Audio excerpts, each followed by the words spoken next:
সুপ্রিয় দর্শক, আসসালামু আলাইকুম। সবাইকে স্বাগত জানাচ্ছি আজকে গুরুত্বপূর্ণ সংবাদে। প্রথমে জানিয়ে দিচ্ছি সংবাদ শিরোনাম, পরে বিস্তারিত। নির্বাচনের মুখে বড় ভাঙন। খিলগাঁওয়ে ইসলামী আন্দোলনের শীর্ষ নেতারা জামায়াতে যোগ দিলেন। চরমোনাইয়ের ভুল রাজনীতির খেসারত শুরু। বিস্তারিত জানার আগে হৃদয় ছুঁয়ে যাওয়া একটি অনুরোধ। যদি হাদি নামটি আপনার বিবেককে নাড়া দেয়, যদি প্রকাশ্য দিবালোকে গুলিবিদ্ধ হওয়ার সেই মুহূর্ত আপনাকে প্রশ্ন করতে বাধ্য করে, যদি আপনি চান এই সত্যটা চাপা না পড়ুক, যদি চান আমরা ভয় ছাড়াই এসব খবর আপনাদের কাছে পৌঁছে দিতে পারি, তাহলে এক্ষুনি চ্যানেলটি সাবস্ক্রাইব করুন। সাবস্ক্রাইব মানে শুধু একটি বাটন চাপা নয়, এটি অন্যায়ের বিরুদ্ধে সত্যের পাশে দাঁড়ানোর অঙ্গীকার। চলুন নীরব না থেকে বিস্তারিত জেনে নিই। রাজনীতিতে শেষ বলে কিছু নেই, কিন্তু কিছু ঘটনা ভবিষ্যতের স্পষ্ট ইঙ্গিত দেয়। আর ঠিক তেমনই এক ইঙ্গিতবাহী ঘটনা ঘটেছে আজ ১৭ জানুয়ারি শনিবার রাজধানীর খিলগাঁওয়ে। যে ঘটনা চরমোনাইয়ের পীরের দল ইসলামী আন্দোলন বাংলাদেশের জন্য শুধু অস্বস্তিকর নয়, বরং একেবারে লাল সংকেত।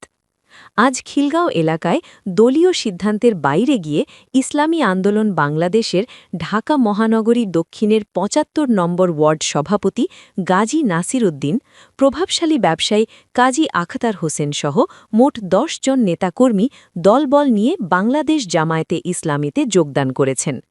অনুষ্ঠানের প্রধান অতিথি ছিলেন জামায়াতের ঢাকা ৯ আসনের প্রার্থী কবিদ আহমেদ।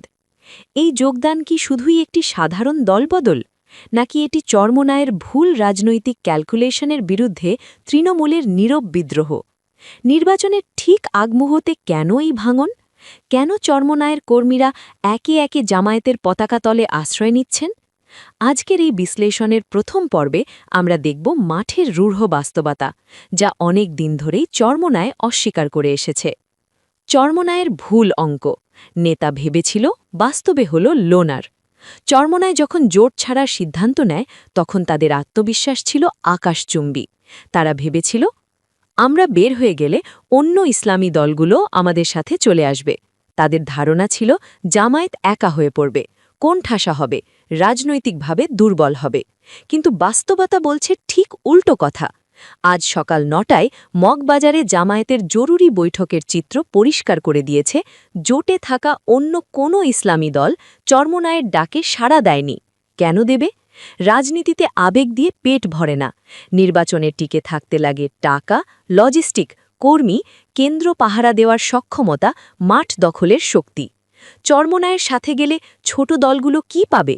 না আছে ফাইন্যান্স, না আছে ম্যান পাওয়ার, না আছে সংগঠিত নির্বাচন ব্যবস্থাপনা। উল্টো জামায়াতের সাথে থাকলে ফাইন্যান্সিয়াল সাপোর্ট, লজিস্টিক সাপোর্ট, প্রশিক্ষিত কর্মী, ভোটার মোবিলাইজেশন সবই নিশ্চিত। এই কারণেই চরমোনাইয়ের সেই ক্যালকুলেশন গোড়াতেই গলদ ছিল। তারা ভেবেছিল তারা লিডার, কিন্তু বাস্তবে হয়ে গেল লোনার, একাই। ডাকসু নির্বাচন, বাস্তবতার প্রথম থাপ্পড়। চরমোনাইয়ের ভুল ধারণার সবচেয়ে বড় উদাহরণ হল ঢাকা বিশ্ববিদ্যালয় কেন্দ্রীয় ছাত্র সংসদ নির্বাচন। চরমোনাইয়ের মুরিদ ও ছাত্রনেতা জামির উদ্দিন খালিদ তখন ভেবেছিলেন তিনি ইতিহাস গড়বেন, কিন্তু ফলাফলে দেখা গেল তিনি পেয়েছেন মাত্র ৫০০র মতো ভোট। ভোটের পর তিনি কান্না করে বলেছিলেন, আমার ভোট সাদিক কায়েম খেয়ে দিয়েছে। কথাটা আংশিক সত্য, কিন্তু আসল লজিকটা বুঝতে হবে। ডানপন্থী বা ইসলামী মাইন্ডের ভোটাররা যখন অপশন পায়, তখন তারা লোকাল ব্র্যান্ড খায় না, তারা খায় ইন্টারন্যাশনাল ব্র্যান্ড। ছাত্র রাজনীতিতে সেই ব্র্যান্ডের নাম শিবির। যখন শিবির প্যানেল দেয়, তখন ডানপন্থী ভোট স্বয়ংক্রিয়ভাবে ৩ থেকে ৫,০০০ ভোট তাদের বাক্সে চলে যায়। জাতীয় নির্বাচনেও ঠিক একই ঘটনা ঘটবে। যখন ৫টি ইসলামী দল ও জামায়াত একসাথে দাড়িপাল্লা নিয়ে মাঠে নামবে, তখন চরমোনাইয়ের হাত পাখা সেই ব্র্যান্ড ভ্যালুর সামনে টিকতে পারবে না। ভোটাররা অরিজিনালটাই বেছে নেয়, খাঁটিটাকেই গ্রহণ করে। সিটি কর্পোরেশন ভোটের মিথ। চরমোনাইয়ের সবচেয়ে বড় গর্ব কি? তারা বলে, আমরা অমুক সিটি কর্পোরেশন নির্বাচনে দ্বিতীয় হয়েছি, তৃতীয় হয়েছি। কিন্তু সত্যটা হলো, ওই নির্বাচনের জামায়াত ছিল না, বিএনপি ছিল না। আওয়ামী লীগের ওপর বিরক্ত হয়ে ভাসমান ভোটাররা হাত পাখায় ভোট দিয়েছিল। ওটা চরমোনাইয়ের নিজস্ব ভোট ছিল না, ওটা ছিল অ্যান্টি আওয়ামী লীগ ভোট। এবার পরিস্থিতি ভিন্ন। এবার জামায়াত আছে, বিএনপি আছে। ভাসমান ভোট ভাগ হয়ে যাবে। চরমোনাইয়ের নিজস্ব ভোট ব্যাংক বড়জোর ৩ থেকে ৪%। কিছু আসনে তারা ১০ থেকে ১৫,০০০ ভোট পেতে পারে। হয়তো কাউকে হারাবে, কাউকে জেতাবে, কিন্তু নিজেরা জিততে পারার মতো সক্ষমতে তাদের নেই। আজ খিলগাঁওয়ে যে ১০ জন নেতা জামায়াতে যোগ দিলেন, তারা এই বাস্তবতাটা আগেই বুঝে ফেলেছেন। তারা বুঝেছেন, হাত পাখা দিয়ে বাতাস খাওয়া যায়, সংসদ চালানো যায় না। লিডারশিপ জেলেসি ও মামুনুল হক ফ্যাক্টর। চরমোনাইয়ের জোট ছাড়ার পেছনে আরেকটি বড় কারণ হল লিডারশিপ জেলেসি। যখন শাইখুল হাদিস আল্লামা মামুনুল হক জোটে আছেন, তখন চরমোনাই সেখানে কমফর্ট ফিল করে না। কারণটা খুবই স্ট্র্যাটেজিক। জামায়াতের ভোট ব্যাংক আলাদা, কওমি ভোট ব্যাংক আলাদা, তাই জামায়াত মামুনুল হকের প্রতিপক্ষ নয়। কিন্তু চরমোনাই ও খেলাফত মজলিস দুটোই কওমি ভোটের দাবিদার। টার্গেট অডিয়েন্স একটাই। মামুনুল হক যদি চরমোনাইয়ের নেতৃত্বের জোটে যেতেন, তাহলে তাকে কার্যত চরমোনাইয়ের আধিপত্য মেনে নিতে হতো। তিনি সেই ভুল করেননি। তিনি জামায়াতের সাথে থেকেই নিজের স্বতন্ত্র অবস্থান বজায় রেখেছেন। বিদেশি ইশারা ও বিপজ্জনক প্রশ্ন। সবচেয়ে উদ্বেগের বিষয় হল, অনেক বিশ্লেষকরা বলছেন চরমোনাইয়ের এই সিদ্ধান্তের পেছনে বিদেশি রাষ্ট্রের ইশারা থাকতে পারে। যখন ইসলামী শক্তি এক হয়ে রাষ্ট্র ক্ষমতায় যাওয়ার বাস্তব সুযোগ তৈরি হল, ঠিক সেই সময় এই বিভাজন কেন? যেখানে জামায়াত ছাড় দিচ্ছে, মামুনুল হক ছাড় দিচ্ছেন, সেখানে চরমোনাই কেন অনির? তারা কি চায় না ইসলামী শক্তি ক্ষমতায় আসুক, নাকি তারা চায় ইসলামী ভোট ভাগ হয়ে অন্য শক্তি লাভবান হোক? খিলগাঁওয়ের নেতারা আজ জামায়াতে যোগ দিয়ে প্রমাণ করেছেন, তৃণমূল কর্মীরা এই ফরেন এজেন্ডা মানছেন না। তারা ঐক্যের পথেই হাঁটছে। মিশরের নূর পার্টি, ইতিহাসের ভয়াবহ সতর্কতা।